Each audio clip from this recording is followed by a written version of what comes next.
محمد وعلى آل محمد كما صليت على إبراهيم وعلى آل إبراهيم إنك حميد مجيد. اللهم بارك على محمد وعلى آل محمد كما باركت على إبراهيم وعلى آل إبراهيم إنك حميد مجيد. أما بعد فإن خير الحديث كتاب الله وخير الهدي هدي محمد صلى الله عليه وسلم وشر الأمور محدثاتها وكل محدثة بدعة وكل بدعة ضلالة وكل ضلالة في النار. أعوذ بالله من الشيطان الرجيم. بسم الله الرحمن الرحيم. يا أيها الناس اتقوا ربكم الذي خلقكم من نفس واحدة وخلق منها زوجها وبث منهما رجالا كثيرا ونساء واتقوا الله الذي تساءلون به والأرحام إن الله كان عليكم رقيبا. يا أيها الذين آمنوا اتقوا الله وقولوا قولا سديدا يصلح لكم أعمالكم ويغفر لكم ذنوبكم ومن يطع الله ورسوله فقد فاز فوزا عظيما. صدق اللہ العظیم. ان قسم کی تعریفات و تقییدات اللہ رب العالمین کے لیے جس نے مجھے اور آپ احباب کو خطبہ جمعہ میں آنے کی توفیق عطا فرمائی. دعا ہے کہ اللہ تعالیٰ میرا بیان کرنا آپ کا سننا قبول و منظور فرمائے. درود و سلام ہو اللہ کے نبی جناب محمد رسول اللہ صلی اللہ علیہ وآلہ وسلم کی ذات اقدس پر جنہوں نے ہماری ہر موقع پر ہر قدم پر ہر چیز میں رہنمائی فرمائی. یقیناً ملک پاکستان میں اس وقت سیاسی حوالے سے الیکشن کے بعد کا ایک ماحول ہے، تو ہم اللہ سے یہ دعا کرتے ہیں کہ اللہ رب العالمین ملک پاکستان کی حفاظت فرمائے اور اللہ تعالیٰ ہمیں نیک اور صالح حکمران عطا فرمائے. ہمارا دین اسلام اس حوالے سے بڑی واضح الفاظ میں ہماری رہنمائی کرتا ہے کہ جب اللہ تعالیٰ کسی کو اقتدار دے، یہ اللہ کی طرف سے ایک فضل ہے جو اللہ نے اس کو عطا کر دیا، عزت عطا کر دی، حکمرانی عطا کر دی. اب یہ اللہ کا فضل اور اللہ کی طرف سے انعام تب تک ہے جب تک اس حکمرانی میں اس کے گلے میں دین کا، اسلام کا طوق رہے گا. یہ حکمرانی، یہ بادشاہت، یہ وزارتیں، یہ تو خیر و برکت کا سبب بن جائیں گی. ورنہ رسول اللہ صلی اللہ علیہ وسلم نے فرمایا ابو ذر رضی اللہ تعالیٰ عنہ کو کہ عہدہ قبول نہ کرنا کبھی، یہ بہت بڑی ذمہ داری ہے. ابو ذر کہتے ہیں میں نے کہا اللہ کے رسول صلی اللہ علیہ وسلم آپ مجھے کسی بھی سیاسی عہدے پر نہیں رکھتے، حکومت کے کسی اہم عہدے پر مجھے ذمہ داری نہیں دیتے، وجہ کیا ہے؟ تو رسول اللہ صلی اللہ علیہ وسلم نے فرمایا ابو ذر جتنا ہو سکے اس سے بچنا اور کبھی سوال نہ کرنا کہ مجھے عہدہ دو، لیکن اگر کندھوں پر ذمہ داری آ جائے تو اللہ سے ڈرتے ہوئے اس کو پورا کرنا. قیامت کے دن انسان جتنے لوگوں پر امیر ہوگا، ذمہ دار ہوگا، ان سب کے بارے میں قیامت کے دن وہ جواب دہ ہوگا. تو یہ بہت بڑی ذمہ داری کا کام ہے کہ عوام اپنے گھر کا، اپنی دکان کا، اپنے کاروبار کا ایک سسٹم چلا رہے ہوتے ہیں. ملکوں کا نظام اس سے بڑا ہے جس میں کئی برادریاں، کئی خاندان، کئی طرح کے معاملات، مسائل، اندرونی اور بیرونی معاملات تو ان سب معاملات کو دیکھنا اور بخوبی اس کو انجام دینا تو یہ ایک بہت بڑی ذمہ داری والا کام ہے۔ تو اس ذمہ داری کو وہ اٹھائیں جو اس ذمہ داری کو پورا کر سکتے ہیں۔ بصورت دیگر ان سے بچنا چاہیے۔ اگر کندھوں پر آ گئی تو پھر اس کو اس طرح ادا کرنا چاہیے جس طرح صحابہ کرام نے اس ذمہ داریوں کو پورا کیا۔ عمر بن عبد العزیز رحمہ اللہ بھاگتے تھے کہ عہدہ نہ ملے، ذمہ داریاں نہ ملیں، لیکن مل گئیں۔ سب لوگوں نے مل کر متفقہ حکمران چن لیا۔ پھر اس اللہ کے ولی نے، اللہ کے اس نیک بندے نے اپنے آپ سے شروع کیا، اپنے گھر سے آغاز کیا، بیوی کو بلایا اور کہا مانتا ہوں تم بادشاہوں کی بیٹی ہو، شاہی گھرانے کی لڑکی ہو، لیکن اب ذمہ داریاں میرے کندھے پر ہیں۔ اگر میرے ساتھ اس کچے مکان میں گزارا کر سکتی ہو تو ٹھیک، ورنہ تم اپنے گھر جا سکتی ہو۔ لوگ ڈھونڈتے ڈھونڈتے امیر المومنین کا گھر دیکھنے آئے تو ایک شخص کو دیکھا، وہ گارے کے ساتھ لیپ کر رہا ہے، گھر کو لیپ کر رہا ہے۔ تو اس سے آ کر پوچھا کہ مجھے بتاؤ امیر المومنین عمر بن عبد العزیز رحمہ اللہ کا گھر کون سا ہے؟ کہا جی میں ہی عمر بن عبد العزیز۔ تو جب عہدے نہیں تھے تو بادشاہوں والی زندگی تھی، لیکن جب عوام کی ذمہ داریاں کندھوں پر آ گئیں تو حکمران عوام کے خادم بن گئے، اپنی ضرورتوں کو پیچھے کر دیا، اپنی برادریوں کو، اپنے خاندان کو، اپنے حسب و نسب کو پیچھے چھوڑ دیا۔ یہ ذمہ داریاں اسلام نے سکھائی ہیں، یہ کلچر، یہ تہذیب، یہ تمدن اسلام دیتا ہے کہ جب تم پر ذمہ داریوں کا بوجھ آ جائے پھر تم خادم ہو، پھر تمہیں راتوں کو جاگنا پڑے گا، پھر ان کی خدمت کرنی پڑے گی تم سے۔ پھر یہی وجہ ہے کہ مسلمانوں کے حکمران نے اپنی پارلیمنٹ سے یہ بیان دیا اور کہا کہ اگر ایک بھوکا کتا، انسان تو بڑی دور کی بات ہے، اگر فرات کے کنارے اگر کوئی کتا بھی بھوک سے مرتا ہے تو میں عمر بن خطاب قیامت کے دن اللہ کو کیا جواب دوں گا۔ تو یہ خوف جس حکمران کے دل میں پیدا ہو، اللہ تعالیٰ سے ہمیں ہمیشہ یہ دعا کرنی چاہیے، یا اللہ ہمیں بھی ایسے حکمران عطا فرما۔ لیکن اگر حکمرانی کسی کو مل جاتی ہے، ہمارے یہاں بڑا مسئلہ ہے، کسی کو اچھی لگے یا بری لگے، لیکن بات میں وہ کہوں گا جو میرے دل کے قریب ہے۔ کسی کا پسندیدہ جیت جاتا ہے اور دوسرا ہار جاتا ہے۔ اب ہم اس بغض میں، عداوت میں اس حد تک چلے جاتے ہیں، نہ اس کو تسلیم کرتے ہیں بلکہ اس کے اچھے کاموں کو بھی، اس کے اندر کوئی نہ کوئی ٹیڑھا پن، کوئی کٹی ڈھونڈتے ہیں کہ کوئی اور ایسی بات مل جائے، ڈھونڈتے ہیں، سرچ کرتے ہیں کہ کوئی تو نیگیٹو کمنٹس کیا ہوگا اس کے بارے میں جس کو ہم اپنے سٹیٹس پر اپنی پہچان بنا کر دنیا کو دکھا سکے، ایسے نہیں ایسے ہے۔ جس کے بارے میں بھی فیصلہ ہو، مسلمانوں کا منہج یہ ہے کہ اللہ تعالیٰ جس کو اقتدار جس کو بھی دے دے، وہ جو مرضی جماعت ہو، جو مرضی پارٹی ہو، پھر اسلام یہ کہتا ہے اس کو قبول کر لو، اس کو تسلیم کرو، اگر وہ خراب حکمرانی کیوں نہ ہو، کرپٹ ہی کیوں نہ ہو، تو اسلام یہ نہیں کہتا ان کے خلاف خروج کرو، ان کی ٹانگیں کھینچو، بلکہ کہا ان کے لیے دعا کرو کہ یا اللہ ان کو سمجھ دے، ان کو ہدایت عطا فرما، یا اللہ ان کے ہاتھ رو۔ کئی محدثین کی زندگیاں اٹھا کر دیکھیں، امام احمد بن حنبل رحمہ اللہ 15 سال ظلم برداشت کیا، بہت بڑے امام، دنیا میں 4 اماموں کو لوگ مان رہے ہیں، شافعی ہیں، حنبلی ہیں، اور امام احمد بن حنبل رحمہ اللہ کے فالوور بھی ہیں، حنفی بھی ہیں، مالکی ہیں۔ ایک بہت بڑی قوم اور لوگ، کئی ملکوں کے ملک ان کی تقلید کرتے ہیں، ان کو مانتے ہیں۔ امام احمد بن حنبل رحمہ اللہ کئی سال جیل میں گزار دیے، کیوں؟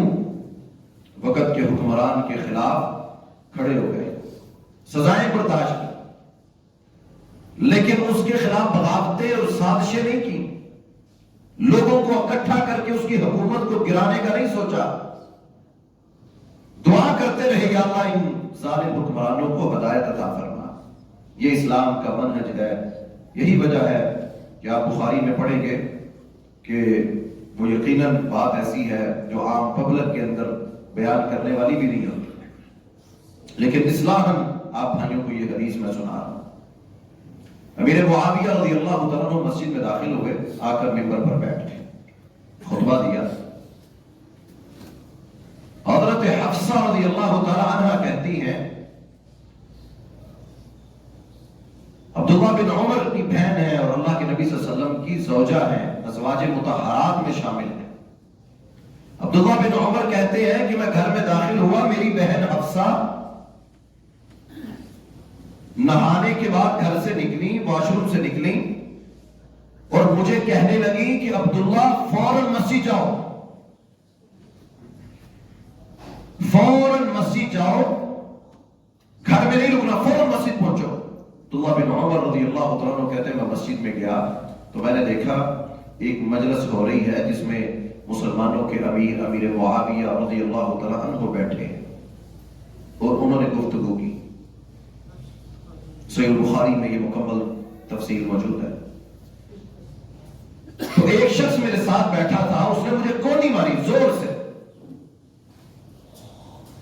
کہ عبداللہ یہ باتیں سن کر تم خاموش کیسے ہو؟ لوگ کہتے ہیں نا جناب، حق پر ہونے کے باوجود ہم حق کو بیان نہ کریں۔ سب سے بڑا جہاد یہ ہے کہ ظالم حکمران کے خلاف اعلان کلمہ بلند کیا جائے، اس کے خلاف سب سے بڑا جہاد یہ ہے۔ اور اس بات کو بیس بنا کر نہ آگے دیکھتے ہیں نہ پیچھے، پورا ملک کئی انسانوں کی جانوں سے ہاتھ دھو بیٹھتے ہیں اور پتہ ہوتا نہیں، اور خود ہی مولوی ہیں، خود ہی مفتی ہیں۔ عبداللہ بن عمر رضی اللہ تعالیٰ کہتے ہیں میرے ساتھ بیٹھے ہوئے ایک شخص نے مجھے کوہنی مار کر کہا عبداللہ تو یہ باتیں کیسے سن رہا ہے؟ کہتے میں خاموشی سے سنتا رہا۔ مجلس ختم ہوئی تو میں نے اس شخص کو بازو سے پکڑا، کہا ہاں میں جانتا ہوں جو باتیں آج اس مجلس میں کی گئی ہیں ان سے مجھے ذاتی طور پر بڑے اختلاف تھے، میرا دل تو چاہتا تھا کہ میں کھڑا ہو کر امیر معاویہ رضی اللہ تعالی عنہ کاتب وحی کو یہ کہوں کہ امیر المؤمنین جب میں مسلمان ہوا میرا والد بھی مسلمان تھا، ہم اسلام کے آغاز کے مسلمان تھے، میرا دل تو چاہتا تھا کہ میں اپنی قربانیاں اپنی محنتیں ان کے سامنے بیان کر دوں، لیکن مجھے ڈر تھا کہ اگر میں نے یہ بات کر دی تو مسلمانوں کے اندر دو گروہ بن جائیں گے، دو جماعتیں بن جائیں گی، اس وجہ سے میں نے خاموش رہنا زیادہ بہتر سمجھا۔ امام بخاری رحمہ اللہ نے اس کے اوپر باب باندھا کہ فتنے کے ڈر سے، تقسیم ہونے کے ڈر سے، امت کے بکھرنے کے ڈر سے اگر انسان حق کو بھی چھپاتا ہے اس لیے کہ یہ دو گھروں میں لڑائی ہو جائے گی، جھگڑا اور فساد پیدا ہوگا، دو جماعتیں آپس میں ٹکرا جائیں گی اور انتشار پیدا ہوگا، تو امام بخاری رحمہ اللہ نے اس پر باب باندھا کہ آپسی اختلافات کو ختم کیا جائے اور صحابہ کرام کے راستے کو چنا جائے، کیونکہ یہی وہ راستہ ہے جو جناب محمد رسول اللہ صلی اللہ علیہ وسلم کا راستہ ہے۔ اور آج ہم اپنی سیاسی عداوتوں میں اس قدر آگے نکل چکے ہیں، نہ کسی دوسرے کے لیے کوئی گنجائش ہے، نہ کسی دوسرے کو قبول کرتے ہیں اور نہ کسی کے لیے ہمارے سینے میں کوئی جگہ ہے۔ ہم سمجھتے ہیں جو میرا ہے وہ صحیح ہے، باقی سارے غلط ہیں۔ یاد رکھیے یہ اسلام ہے۔ ہم پاکستان کو لا الہ الا اللہ کی بنیاد، بڑی قربانیاں دی لوگوں نے، شہادتیں پیش کی، ماؤں نے بچے کٹوا دیے، ایک بیانیہ تھا جس بیانیے پر سب جمع ہوئے، یہ سڑکیں، یہ گلیاں، یہ پارک ہمیں وہاں بھی مل سکتے تھے، ہسپتال وہاں بھی تھے، شاید آج پاکستان سے زیادہ اچھی انڈسٹری انڈیا کی ہوگی، لیکن ہم وہاں سے ایک نعرے پر نکلے تھے، وہ لا الہ الا اللہ محمد رسول اللہ کا نعرہ تھا۔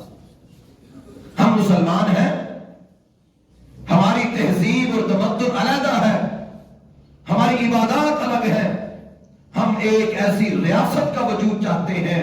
یہ نعرہ قائد اعظم محمد علی جناح علامہ محمد اقبال اور ان کے رفقاء کا، جس پر تمام جماعتیں،